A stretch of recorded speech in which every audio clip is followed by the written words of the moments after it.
తప్పకుండా ఈ మాటలు మీరు వెనక్కి తీసుకోవాలని బ్రాహ్మణ సమాజం అంతా కూడా డిమాండ్ చేస్తూ ఉంది. దాంతోపాటుగా బ్రాహ్మణులే అర్చకులుగా ఉండాలా, బ్రాహ్మణులే పురోహితులుగా ఉండాలా, వీరికి ఇది పెటెంట్ హక్కు అన్నారు.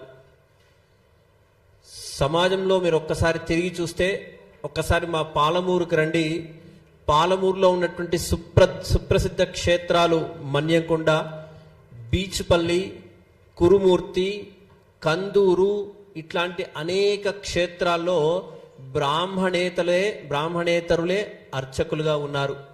ఇది నేను చెప్పే మాటలు కాదుగా, చక్కగా మీకు గవర్నమెంట్ కూడా, మీకు ప్రభుత్వం కూడా మీకు ఆ తగినటువంటి సమాచారం ఇస్తుంది. దయచేసి ఇట్లాంటి మాటలు మాట్లాడేటప్పుడు దాంతోపాటుగా ఇంకొక మాట మీరు మాట్లాడారు, సనాతన ధర్మమే గొప్పదే అయితే ప్రపంచమంతా ఎందుకు వ్యాపించలేదు, క్రిస్టియన్ లాగా ముస్లిమ్స్ లాగా ఎందుకు వ్యాపించలేదు అని మీరు ప్రశ్నించారు. ఎస్, సనాతన ధర్మం గొప్పది కాబట్టే వ్యాపించలేదు. మేము మదర్ తెరిసా లాగా నేను సేవ చేస్తానని వచ్చి లక్షలాది మందిని మేము మతాంతీకరణ చేసుకోలేదు.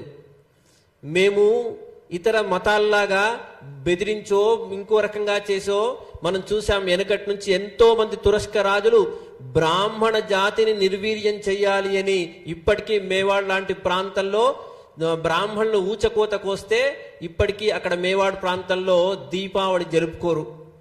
కాశ్మీర్ పండితుల సంగతి ఏంటి? ఇట్లాంటి అనేకమైనటువంటి బ్రాహ్మణ సమాజం దేశం కొరకు ధర్మం కొరకు ఎంతో త్యాగం చేసింది. ఒక్కసారి మీరు స్వతంత్ర ఉద్యమాన్ని గమనిస్తే చాలు, బాలగంగాధర్ తిలక్ ఇట్లాంటి వ్యక్తులు చాలా మంది అనేకమైనటువంటి విషయాల్లో ఉద్యమాలు చేశారు, వితంతు ఉద్యమాలు చేశారు.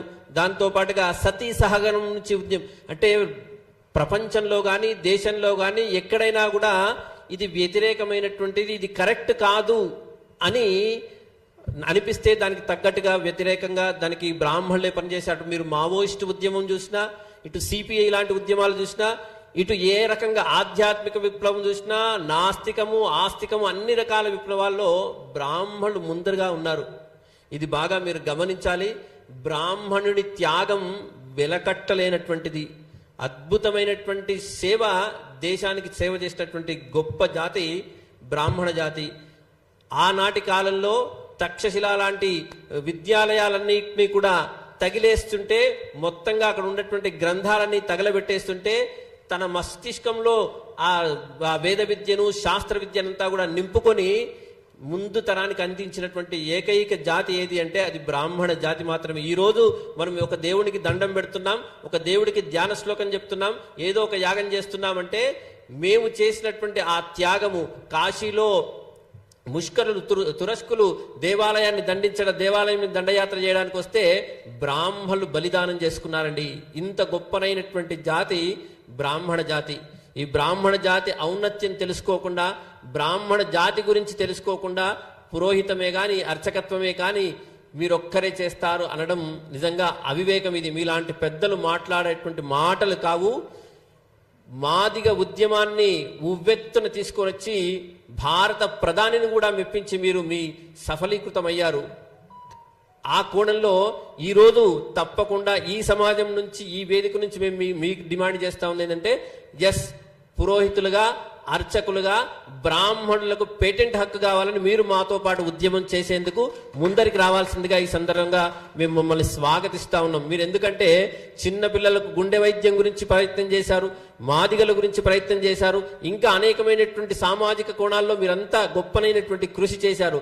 ఇది కూడా బ్రాహ్మణ జాతి దేశం మొత్తంలో మ్యాక్సిమంగా ప్రయత్నం చేస్తే ఒక 3% ఉండదు, 4% ఉండదు. ఆ 3% లేని జాతి మీద ఒకసారి ఐలయ్య మొత్తుకుంటాడు, ఓడు ఇంకోటి పాట రాసి బాపనోడు బాణపొట్ట ఏందిరాన్ని వాడు తోడు మొత్తుకుంటాడు, ఇంకోటి ఇంకో రకంగా మొత్తుకుంటాడు. ఎందుకు మీకు ఇంత ద్వేషం?